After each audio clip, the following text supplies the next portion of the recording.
Great quality Xerox. The mystery man behind that Texas shooting rampage which killed 22 and heated up the gun control debate. We hear guns don't kill, people do. Tell that to the victims of those 22 citizens that are dead today.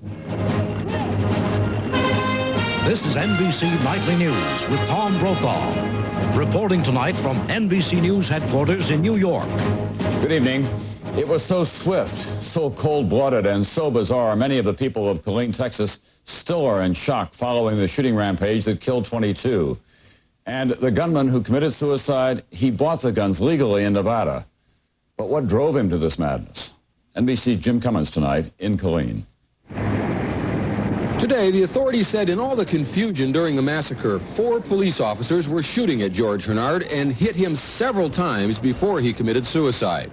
Killeen Police Chief F.L. Giacomosi now says Hernard had 2 semi-automatic pistols, not one, and may have fired almost 100 shots during the melee, many of them at the police. Had the response not been as prompt, I'm sure you would have seen higher fatalities in Luby's itself, because those rounds that were directed at police would have been directed at patrons had they not been there.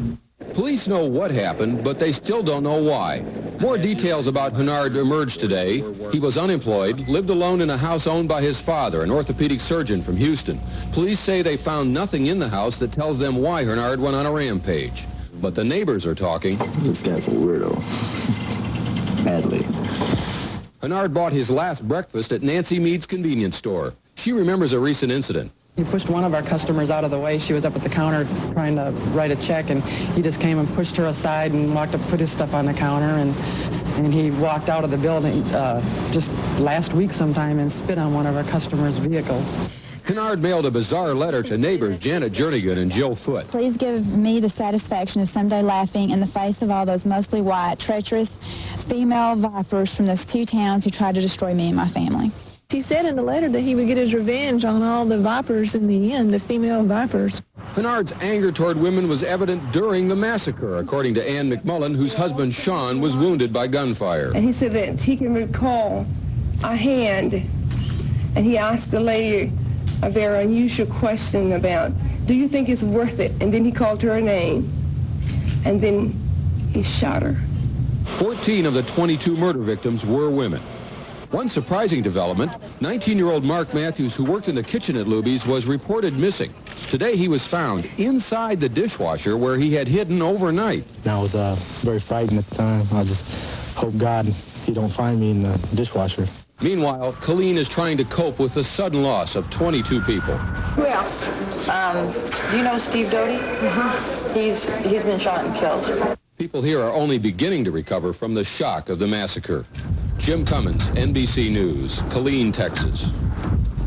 This mass killing came as the House of Representatives was debating a new federal crime bill, including amendments on gun control.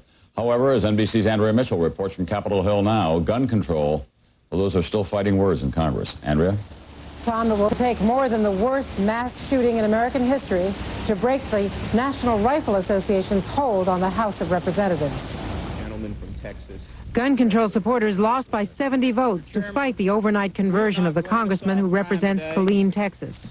We cannot stop all mass murders, but I believe with your vote, we can take assault weapons out of the hands of drug kingpins and crazed criminals. Supporters said Killeen was only the latest and worst of the massacres. They talked about Louisville, Kentucky in 1989, 7 dead, 12 wounded. Within the last week, 4 dead in Ridgewood, New Jersey, 4 more slain in Great Neck, New York. All but a few of the mass massacres have occurred in the last 10 years, and it's all due to the ability to be able to fire a great number of rounds very rapidly at a large number of people. Today's bill would have banned 13 types of American-made semi-automatic assault weapons.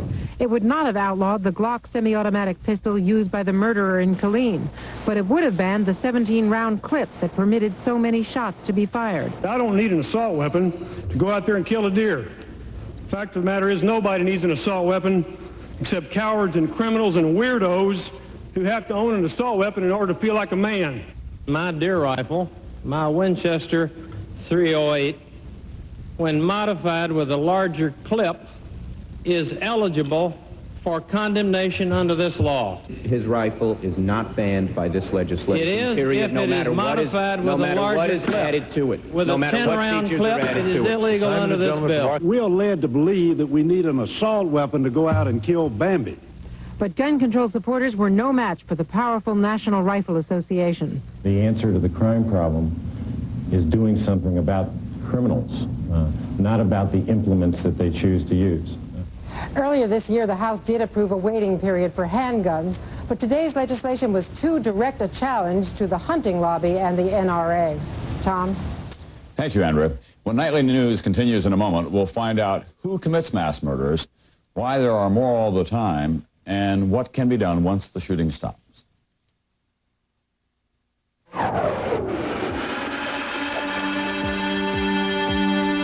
The muscles of the neck, back, and legs run in a vertical direction. So Infiniti stitched the seats of the Q45 the same way, making it more comfortable and driving less fatiguing. At first, you may not notice the luxury of something as small as a stitch. But to Infiniti, what's important is that somewhere down the road, you will.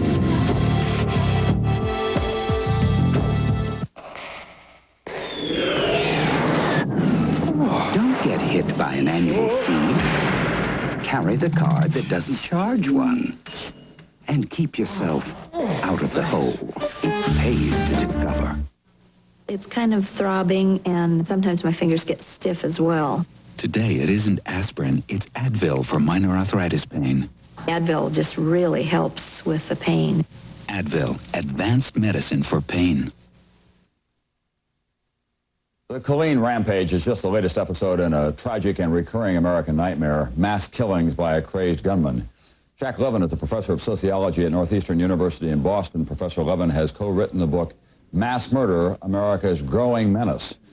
Why is it a growing menace, Mr. Levin?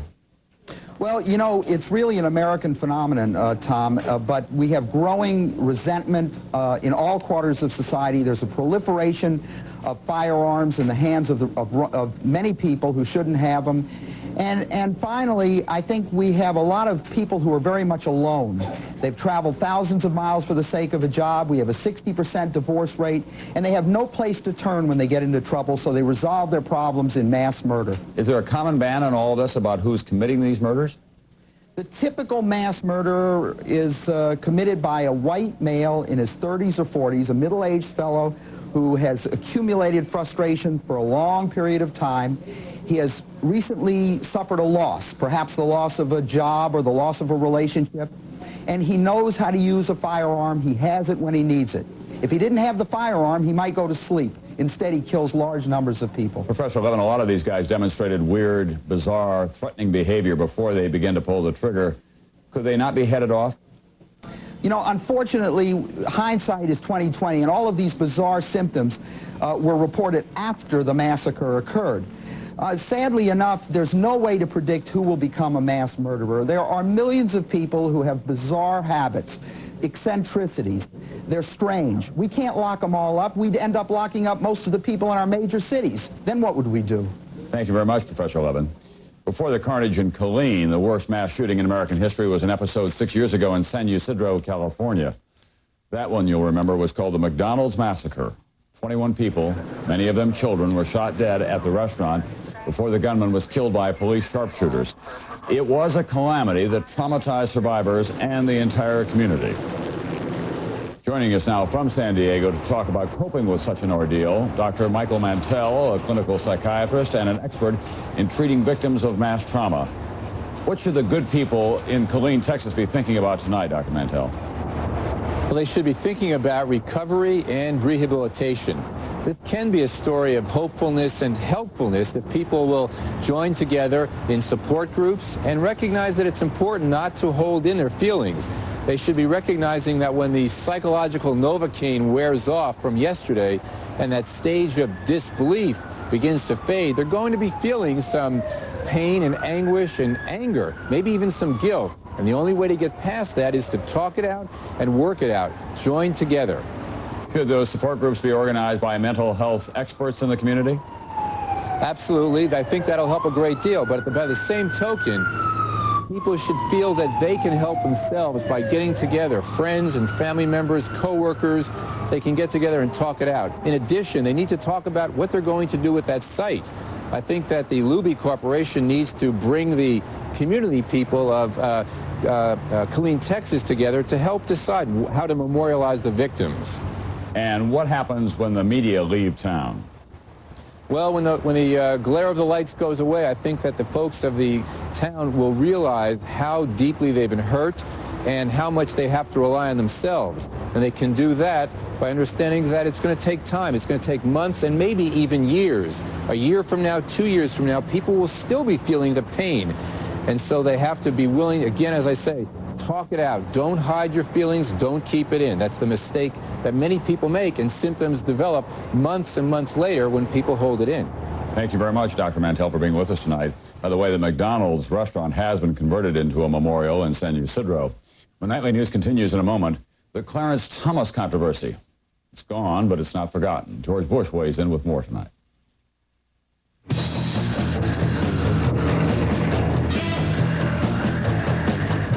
At any Choice hotel like quality, comfort, clarion, and sleep, seniors can call ahead and get a 30% discount, no matter where they drop by.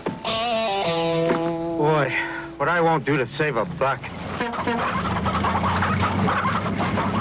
Seniors save 30% by calling 1-800-4CHOICE to reserve a room.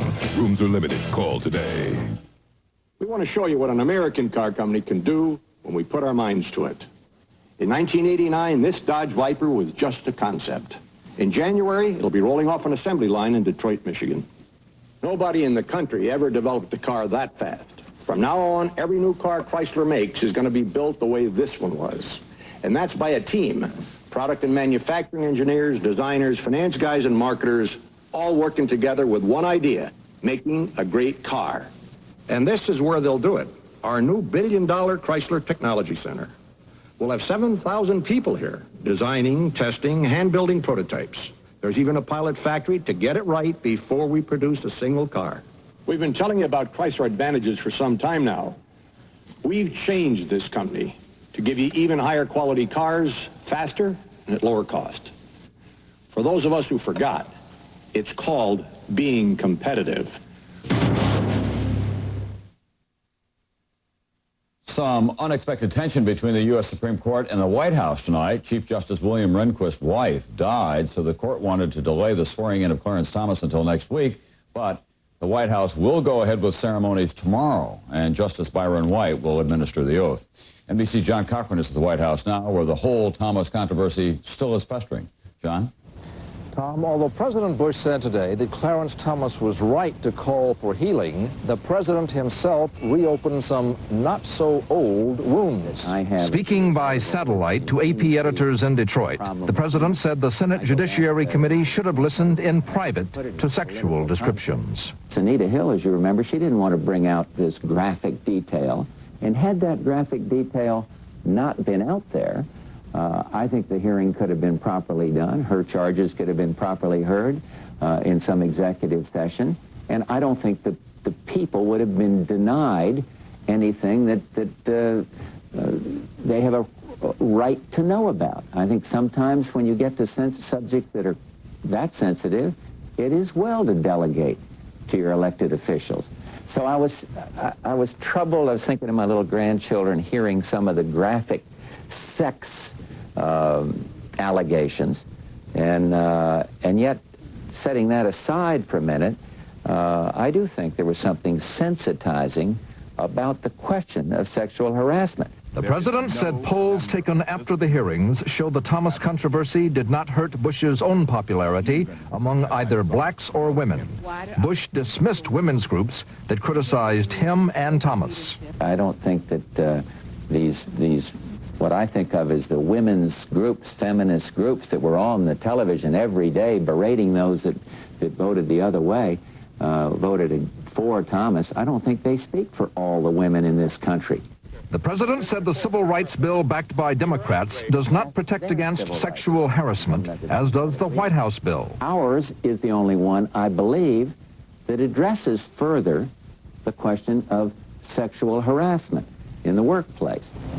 Actually, the bill backed by the Democrats does indeed deal with sexual harassment and provides for up to twice the damages permitted in the White House bill. Tom? Thank you, John. The president met with Republican leaders earlier today on jump-starting the American economy. They'll propose legislation that, among other things, would give tax cuts to the middle class. And the economy does need some help. Consumer prices were up sharply last month, the biggest jump since January. One thing that does seem to be working these days, airbags. A major study out today has proved the experts right. Airbags work. They do save lives. NBC's Robert Hager. Until today, safety experts had only individual accounts of airbag successes. How New Jersey policeman Andrew Tartaglia walked away from this head-on accident. How both drivers were saved by airbags in this high-speed crash in Virginia. Individual accounts and government projections that lives would be saved based on testing.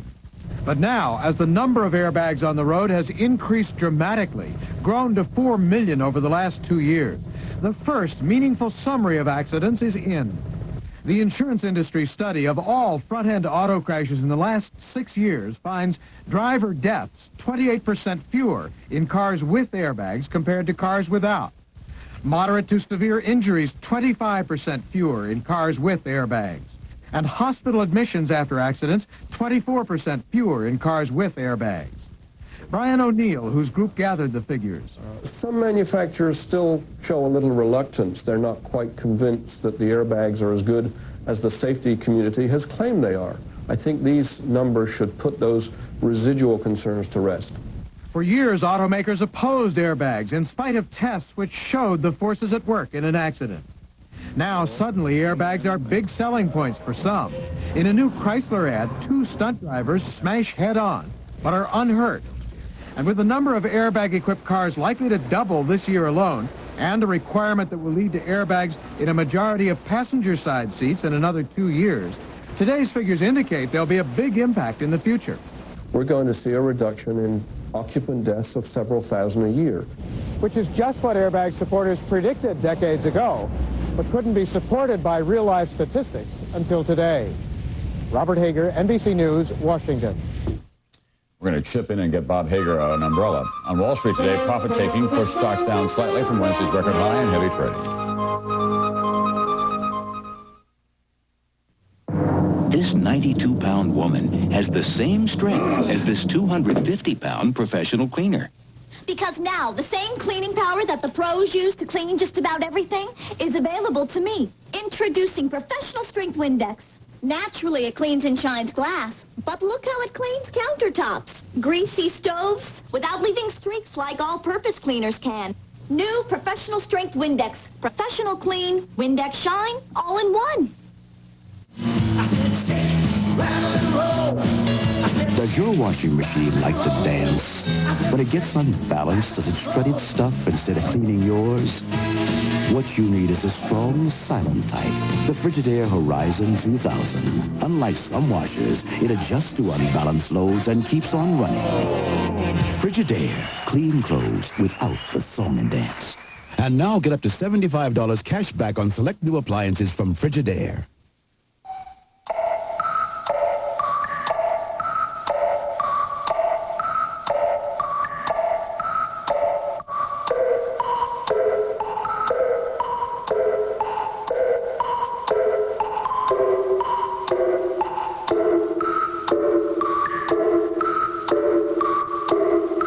Designed to run like a watch.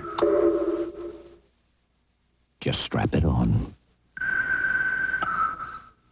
I've got a 6 a.m. flight. I've got to get some Z's.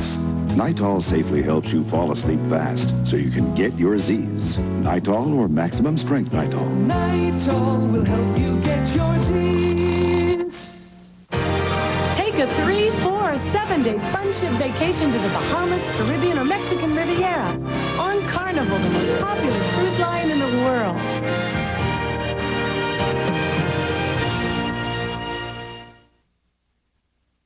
Here's a quick check now of some of today's other news. In eastern Washington and Idaho, dozens of fires spread by fierce winds have destroyed more than 100 homes and killed 2 people. Power was knocked out, highways closed, and aerial firefighters grounded by dust storms. A water main break under Grand Central Station turned Midtown Manhattan into a miserable, soggy snarl this morning. The flood shut down 5 subway lines, stranding thousands of commuters in a cold, driving rain. Secretary of State Baker met twice with Israeli Prime Minister Shamir today and planned a meeting with Palestinians, continuing his marathon effort to convene a Middle East peace conference by the end of the month. Gunner's mate Clayton Hartwick was one of 47 sailors killed by the explosion aboard the battleship Iowa 2 years ago. A Navy investigation at that time blamed Hartwig, but today, an about-face. The Navy apologized to Hartwig's family. NBC's Fred Francis at the Pentagon tonight. The horrific explosion in Gun Turret 2 was one of the worst peacetime tragedies in modern naval history. The Navy first said Hartwig most probably was responsible for the deaths in an act of sabotage-suicide. The evidence was circumstantial. Naval investigators focused their case on Hartwig's relationship with Kendall Truitt, a shipmate, alleging that Hartwig was despondent because the friendship had soured. The Navy also believed that Hartwig was in charge of loading the bags of explosive pellets into the breech of the gun, and in that process slipped a homemade chemical detonator between 2 bags. Gunner's Mate Second Class Clayton Hartwig was the most likely person to have introduced that detonating device. But after thousands of tests in the most exhaustive naval investigation ever, the service today admitted it did not know what caused the blast. And in a surprising recantation, the Navy apologized to the Hartwig family. I am regretting this incident. I'm apologizing for the burden it has caused this family to bear. Kathy Kubasina led the fight to clear her brother's name. But you don't really know what has gone through our minds for the past 30 months since they have actually accused him of doing something that he could have never done. But the Navy's apology does not mean it has ruled out sabotage. I cannot rule out that there could have been a human intervention. It is one of the possible causes of this accident, but I can't describe for you in any convincing way as to how it took place. Naval officials say even though they may never know the cause of the tragedy, they are convinced that after the testing and the performance of the 16-inch guns in the Persian Gulf War, the battleship is safe. However, Navy officials still face serious criticism that they maligned a sailor without hard proof, then spent $25 million over 2 years trying to get that proof, finally admitting today that they failed. Fred Francis, NBC News, the Pentagon. America lost an original today. Tennessee Ernie Ford died after a long illness. You load the 16 tons, and what do you get? Another day older and deeper in debt. St. Peter don't... His 1955 recording of 16 Tons was a huge hit. 20 million sold and still counting. A familiar face in the 50s and 60s, Ford hosted television shows and recorded scores of albums. Mister, would you call Known as the Old Pea Picker, Ford was 72 years old when he died. This neighborhood produces most of our Olympic team stars. It's where you'll find the Emerson Flag Company. They send thousands of flags to the Olympic Games. And for rush orders, they use express mail from the Postal Service. It offers convenient pickup service, guaranteed overnight delivery, plus great low prices, which could help a small company like this have a banner year. We deliver for you.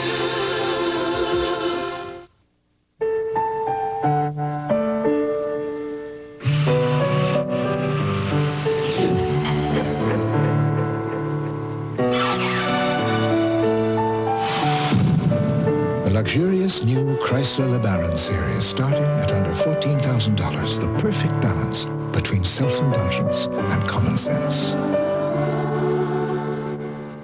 Now choose 770 powertrain or 336 bumper-to-bumper protection.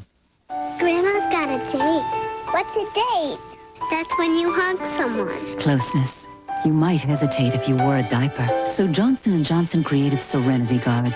Bladder-controlled protection so advanced, it holds as much as something 5 times its size and stays dry, locking liquid in. Grandma, are you gonna hug him? Hug me. Oh. Give yourself hugs for discovering Serenity from Johnson & Johnson. Finally, after nearly a century, we came up with a formula with more pain relievers than Ben Gay. And it's on its way to stores right now from Ben Gay. New Ultra Strength Ben Gay, the strongest Ben Gay ever. I thought all no-stick cooking sprays were just like Pam. boy, was I wrong. Only Pam is all natural with no preservatives. Only Pam. And Pam adds virtually no fat or calories. For healthier meals. All natural Pam, a healthier way to cook. It has been 100 days since Boris Yeltsin was elected president of the Russian Republic, and it's been about 2 months now since the collapse of the coup. Two events that were supposed to clear the way to a new Soviet way of life. However, NBC's Bob Abernathy reports tonight, it's not worked out that way. At the Kremlin Palace of Congresses, a celebration tonight to honor Boris Yeltsin's first 100 days as president of the Russian Republic. Mikhail Gorbachev, president of the former Soviet Union, has been working on peace in Yugoslavia and other international issues. But on Moscow's streets as winter approaches, this is the reality. A well-organized line for sugar. This woman has places 476 and 477. Another woman and her mother have waited a day and a half. No wonder no one gives way to anyone trying to crash the line. With ration coupons, you get about 3 pounds per month per person if you can find the sugar. The near future, I don't think, will be better. There's also a sense of drift here, of no one being in charge. 40% of the people now tell pollsters they want more authoritarian rule. When the coup collapsed last August, so did the central government. Most republics declared themselves independent and began keeping products they used to deliver to others. At Moscow's Progress Electric factory, there are only 6 of the usual 40 workers on an assembly line for extension cords. Reason, a shortage of wire from Kazakhstan and the Ukraine. 10 republics had been scheduled to sign a treaty of economic cooperation tomorrow, but today the productive Ukraine pulled out. For now, one more setback for reform. In my judgment, since the day of the coup failed, there hasn't really been any real progress in this country, economically or politically. And I say that despite the fact that I am also absolutely convinced that the people at the top of this government are all committed to reform. Committed, but so far ineffective. National income is down 13%. The grain harvest, 26%. Prices are going up about 100% a year, and the country needs Western food aid of $10 billion. But in spite of everything, there's still a classically Russian ability to hope. If we survive World War II, we can survive this. As bad becomes worse, hope is essential, of course, but especially for the old, the sick, and the very young. Foreign aid and a mild winter would help, too. Bob Abernathy, NBC News, Moscow. That's Nightly News for this Thursday night. I'm Tom Brokaw. Jane Pauley will be here tomorrow night. I'll see you again on Monday.